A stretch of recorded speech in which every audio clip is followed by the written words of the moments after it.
ایک رمضان ٹرانسمیشن سے شاکر علی آپ سے مخاطب ہے۔ ناظرین، آج ہم گفتگو کریں گے قرآن اور ہماری زندگی، قرآن مجید پر ہم کس طرح عمل کریں، ہم اس کو کس طرح پڑھیں، اس کا کیا طریقہ کار ہو سکتا ہے اور تفسیر ہمیں کس طرح سمجھ آ سکتی ہے۔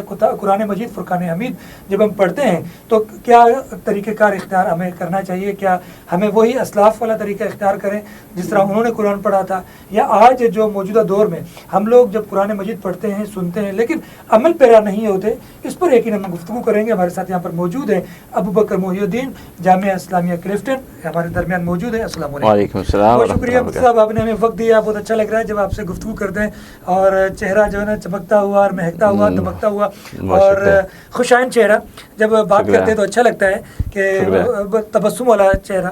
اچھا مفتی صاحب، پہلے تو ہمیں یہ بتائیے کہ ہم رمضان ٹرانسمیشن میں موجود ہیں اور جب ہم نماز پڑھتے ہیں یا پھر اس کے بعد درس سنتے ہیں قرآن مجید کا، وقتی طور تو ہمارے بہت اچھا دل چاہتے ہیں، بہت ہمیں عمل کرنا چاہیے، لیکن جیسے مسجد سے باہر نکلتے ہیں یا وہ درس ختم ہوتا ہے تو ہماری کیفیات پھر تبدیل ہو جاتی ہے، وجہ کیا ہے؟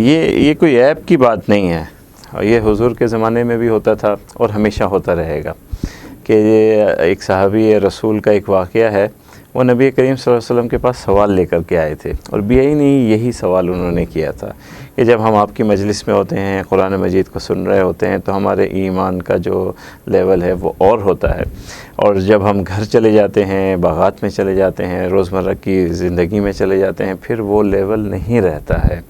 تو کیا ہم منافق ہیں؟ ان کا سوال یہ تھا، وہ اس پہ پریشان ہو کر آئے تھے۔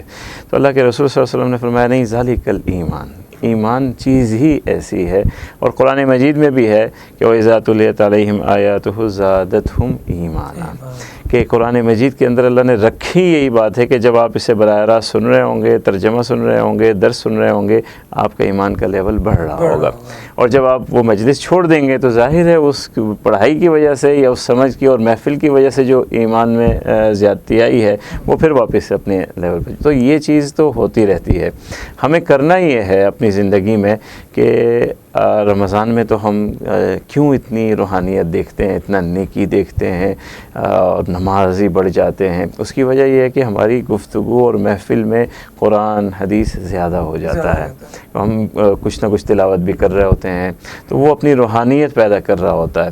تو ہمیں چاہیے یہ کہ جس طرح رمضان میں ہم قرآن مجید کے ساتھ تعلق جوڑتے ہیں، باقی زندگی میں بھی روزانہ کی بنیاد پہ کچھ نہ کچھ تلاوت کیا کریں، کچھ نہ کچھ قرآن مجید کا درس سنا کریں کہ ہماری زندگی میں جتنا ایمان کیا جذبہ ہمیں چاہیے نیکی کے لیے وہ ہمیں حاصل رہے۔ سبحان اللہ۔ اچھا پھر جیسا کہ اب رمضان میں مدارس کی تو چھٹیاں بھی ہوتی ہیں، تو پھر کس طریقے سے وہ جو بچے پڑھتے تھے ان کو کس طرح پھر آپ رابطے میں رہتے ہیں، یا ان کو کس طرح درس و تدریس کا ایک سلسلہ ہوتا ہے؟ کیا رمضان میں تو وہ فراغت ہوتی ہے ان کے پاس؟ نہیں، ہمارے یہاں مختلف شعبہ جات ہیں مدارس میں۔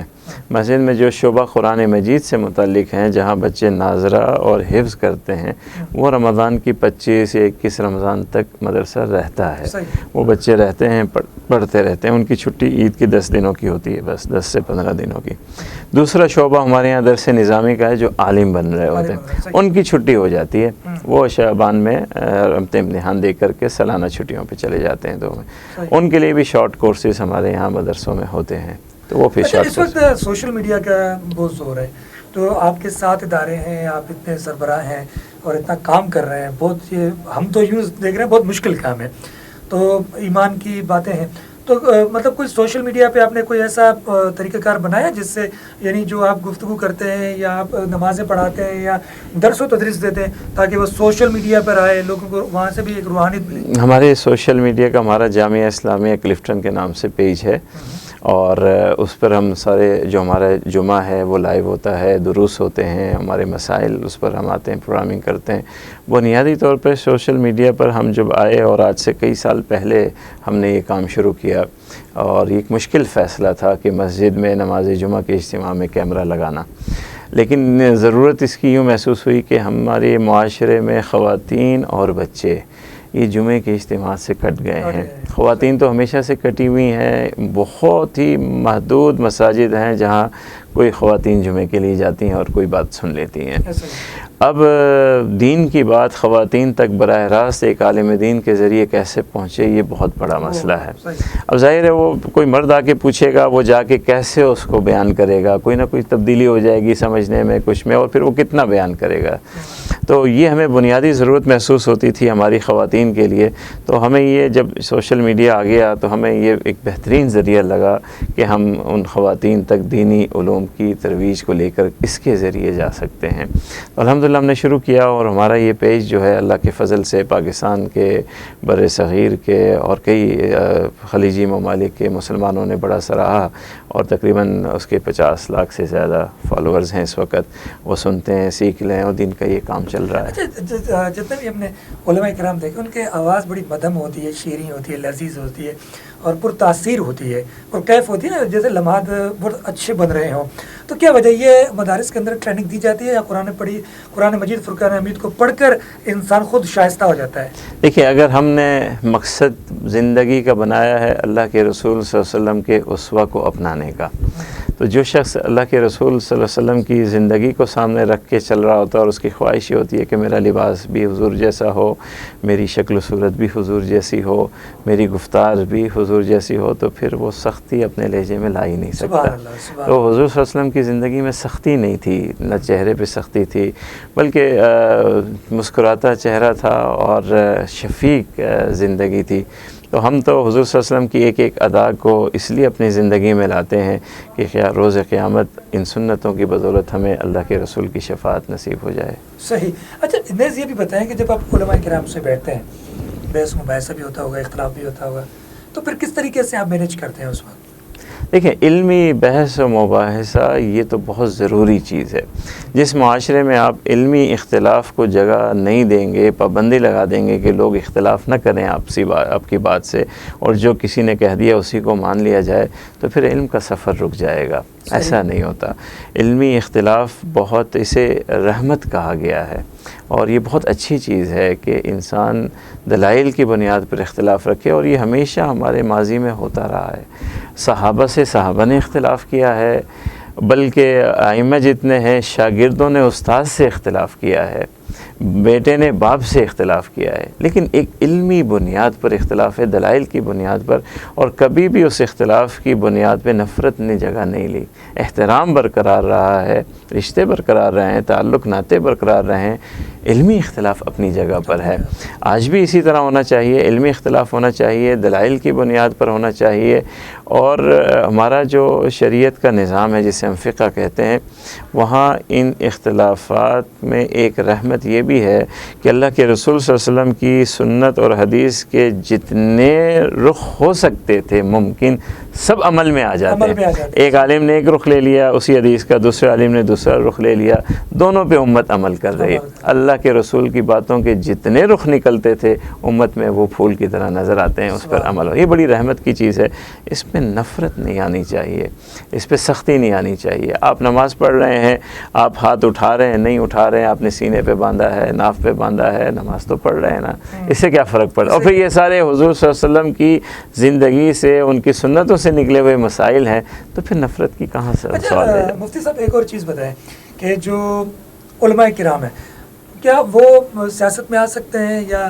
علماء بھی کوئی اپنی سیاسی پارٹی بنا سکتے ہیں؟ بالکل کوئی پابندی تو نہیں ہے، کوئی پابندی اس میں نہیں ہے، لیکن جب ایک عالم دین سیاست میں آتا ہے تو اس کی ذمہ داری دوہری ہو جاتی ہے، کیونکہ اس کا ایک تعلق حضور صلی اللہ علیہ وسلم کی نسبت سے بھی ہے۔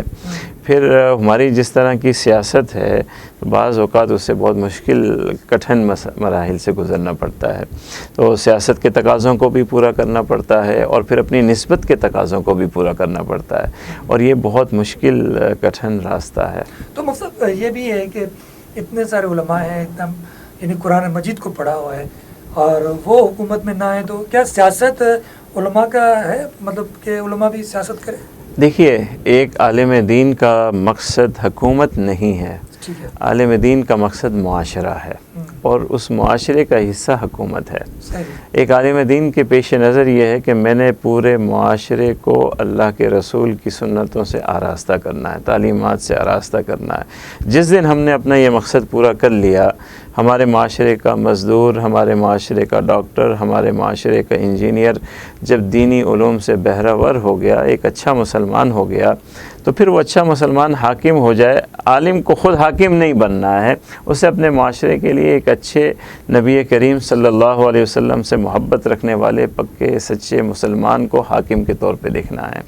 تو جب ایک اچھا حاکم ہمیں میسر آ جائے گا، دیندار، تو ہمارا مقصد پورا ہو جائے گا۔ مطلب یہ ہے کہ جو علماء کرام ہے بذات خود یعنی سیاست میں نہیں آ سکتے، آپ آئیں، کوئی حرج نہیں ہے، آئیں لیکن پھر سیاست اس طرح سے کریں جس طرح کہ نبی کریم صلی اللہ علیہ وسلم کی اسوہ ہے۔ تو یہ لوگ جو عوامی لوگ ہیں، خاص کر عوام کے لوگ ہیں یا دوسری پارٹیاں، وہ لوگ یہ کہتے ہیں کہ جی علماء کا کام مسجد میں ہے، مدارس کے اندر ہے، ان کا کام نہیں ہے سیاست میں۔ انہیں یہ بات سمجھنی چاہیے۔ دیکھیں یہاں دو الگ الگ چیزیں ہیں، میں اپنا نقطہ نظر واضح کر دوں۔ کسی ڈاکٹر کو آپ منع نہیں کرتے کہ وہ سیاست میں نہ آئے، بہت اچھے اچھے ڈاکٹر سیاست میں ہیں، ضیاء الدین ہاسپٹل کے ڈاکٹر عاصم صاحب ہیں اور بہت ہیں، ساؤتھ سٹی ہاسپٹل کے بھی وہ وزیر رہی ہیں، خاتون ڈاکٹر ہیں۔ تو ڈاکٹر کو منع نہیں ہے، صحافی کو منع نہیں ہے کہ سیاست میں آئے، کسی شعبے سے کسی کو بھی ممانعت نہیں ہے کہ وہ سیاست میں آئے، تو پھر عالم دین کے لیے کیوں ممانعت ہو؟ وہ بھی تو انسان ہے اور اس معاشرے کا شہری ہے، وہ بھی سیاست میں آ سکتا ہے۔ سیاست کو ایک چیز ہے جہاں مجھے بھی تھوڑی سی تکلیف ہوتی ہے، جب ڈاکٹر سیاست میں جاتا ہے تو وہ اپنی کلینک پر اپنی سیاسی جماعت کا جھنڈا نہیں لگاتا ہے، صحیح ہے، وہاں بورڈ نہیں لگاتا ہے، کلینک سب کے لیے ہوتی ہے۔ اور صحافی ہے، وہ جب صحافت میں آ کے بیٹھتا ہے تو وہ اس کی صحافت جو ہے اس کی جماعت سے الگ ہوتی ہے۔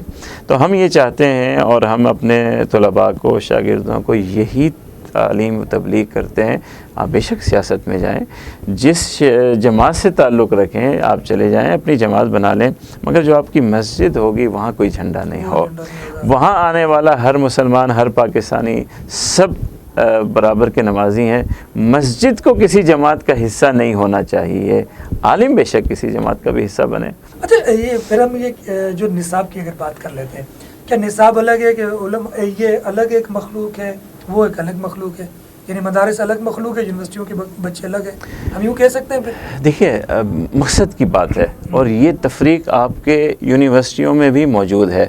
یہی سوال اگر میں آپ سے کروں، آپ کی میڈیکل یونیورسٹی الگ مخلوق ہے اور آپ کی انجینئرنگ یونیورسٹی الگ ہے، ان کی نچلی تعلیم کی ریکوائرمنٹ بھی الگ الگ ہے، وہاں جا کے تقسیم ہو جاتی ہے، اسی طرح ایک عالم دین بھی الگ ہے۔ دیکھیں نا، ہمارا مسئلہ یہ ہے کہ ہم عصری علوم پڑھانا چاہتے ہیں، ہمیں یہ ضرورت کا احساس ہے کہ ہمارے ایک عالم دین کو ایک اچھی انگلش کی گفتگو آنی چاہیے، اسے جغرافیے کا پتہ ہونا چاہیے، اسے میتھ آنی چاہیے، اسے سائنس کا کچھ علم ہونا چاہیے، کمپیوٹر سائنس اس کے پاس ہونی چاہیے، یہ سب اس کی ضرورتیں ہیں جو اس کے کام میں اور نکھار پیدا کریں گی۔ مگر مسئلہ کیا ہے کہ یہ سارے علوم معاشرے میں مہنگے بہت ہیں، آپ کو پتہ ہے اس کی فیسز بھی اور سب کچھ بھی، یہ مہنگے بہت ہیں۔ ہم لوگ دینی علوم پڑھا رہے ہیں، خدمت کے جذبے سے پڑھا رہے ہیں۔ ابھی بھی ہمارے ادارے میں جو ایک عالم دین کسی بھی شعبے تک پہنچ جائے، اس کا ماہانہ خرچ آپ نے سنا ہوگا 2200 روپے ہے۔ اس 2200 روپے میں اس کی تعلیم بھی ہے، 2200 میں اس کا رہنا بھی ہے، اس کی بجلی بھی ہے، کھانا بھی ہے۔ اب یہی وہ کسی اسکول میں چلا جائے اور کسی یونیورسٹی میں چلے جائے تو صرف امتحانی فیس کتنی ہوتی ہے، اس میں امتحان سب کچھ کور ہے اس کا۔ تو ہم لوگ 2200 روپے میں خدمت کے جذبے سے، ہر جو آدمی اس سے وابستہ ہے اتنی بڑی خدمت انجام دے رہا ہے۔ اب مدرسہ اپنے وسائل کے اندر اگر عصری علوم بھی داخل کرے تو اس کے وسائل کہاں سے لائے؟ تو وہ تو ایک طالب علم پہ کوئی 8-9 ہزار روپے ماہانہ خرچ ہو جائے گا۔ تو 2200 میں تو ہم ہی چلا رہے ہیں، تو ٹرپل 4 گنا زیادہ خرچہ کر کے ہم عصری علوم کیسے یہ بوجھ برداشت کر سکتے ہیں؟ تو یہ مسئلہ ہے ہمارے مدارس کے ساتھ، پھر بھی کوشش کر رہے ہیں۔ مطلب یہاں پر رک کے ایک بات کریں گے کہ سوشل میڈیا کے آنے سے کیا مدارس میں طلباء کی تعداد بڑھی ہے؟ دیکھیے سوشل میڈیا کا اس میں اتنا کردار نہیں ہے۔ سوشل میڈیا نے جو ہمیں فائدہ دیا ہے وہ میں نے آپ کو بتا دیا کہ ہماری ریچ ان طبقات تک ہو گئی ہے جہاں تک ہم نہیں پہنچ پا رہے تھے، انہیں ہم نے دین پہنچایا ہے۔ خواتین ہیں، اسکول کالجوں کے بچے ہیں، مصروف لوگ ہیں جو مسجدوں میں نہیں آتے۔ باقی جو ہمارا مدرسے میں بھیجنے والا طالب علم کو وہ کون سا گھرانہ ہے، کون سا علاقہ ہے، وہ لوگ ہیں جو مذہبی لوگ ہیں، جو صرف اپنے بچوں کو اپنی آخرت کی فکر کے لیے ایک عالم دین اور دین کی خدمت کے لیے حوالے کرتے ہیں ہمارے، اور یہ آسان کام نہیں ہے۔ ایک ایسے معاشرے میں جہاں بچوں کو سرمایہ سمجھا جاتا ہو، یہ چھوٹا بچہ کمانے کے قابل ہو، اسے اسکول سے نکال کے آپ لگا دیتے ہیں کمائی پر کہ بھائی یہ کچھ سیکھے اور کچھ بنے یہ، اور ایسے معاشرے کے اندر ایک والد اپنے ایک بچے کو مدرسے کے حوالے کرتا ہے، اسے پتہ ہے کہ یہ 16 سال کے بعد جب عالم بنے گا تب بھی اس کے سامنے سوال یہی ہوگا کہ یہ کمائے گا کیا، تب بھی وہ دین کی خدمت کے لیے اپنے بچے کو اپنی آخرت کے لیے رشتوں کے بڑے مسائل پیدا ہو جاتے ہیں بس اوقات، رشتوں کے بڑے مسائل پیدا ہوتے ہیں، لیکن الحمدللہ محبت کرنے والے بھی بہت ہیں، معاشرہ مکس ہے، محبت کرنے والے بھی بہت ہیں، احترام کرنے والے بھی بہت ہیں، خیال رکھنے والے بھی بہت ہیں، اور یہ نظام اس طرح سے چل رہا ہے۔ افطار ٹرانسمیشن ہے اور ہم چاہیں گے کہ کوئی دعا کا ایک نذرانہ پیش ہو تاکہ سب لوگ آمین کہیں۔ الحمدللہ رب العالمین والصلاة والسلام علی رسولہ النبی الکریم، ربنا آتنا فی الدنیا حسنہ وفی الآخرۃ حسنۃ وقنا عذاب النار وقنا عذاب القبر وقنا عذاب الحشر وقنا عذاب المیزان۔ یا ارحم الراحمین، رمضان المبارک کی تمام رحمتیں، سعادتیں، برکات ہم تمام کو نصیب فرما۔ یا ارحم الراحمین، یا اکرم الاکرمین، یا اللہ ہمارے تمام گناہوں کو معاف فرما دے۔ یا اللہ، یا ارحم الراحمین، یا اکرم الاکرمین، ہماری تمام دعائیں، عبادات اپنی بارگاہ میں قبول فرما لے۔ یا ارحم الراحمین، ہم تمام کو ہر قسم کی مصیبت سے، بیماری سے، پریشانی سے یا اللہ محفوظ فرما دے۔ یا اللہ ہمارے ملک پاکستان کو استحکام عطا فرما۔ یا ارحم الراحمین، تمام اسلامی ممالک کو استحکام عطا فرما۔ سبحان ربک رب العزت عما یصفون وسلام علی المرسلین والحمد للہ رب العالمین۔ آمین یا رب العالمین۔ بہت اچھے انداز سے مفتی ابوبکر صاحب نے دعا کرائی، یقیناً ہم سب نے آمین کہی۔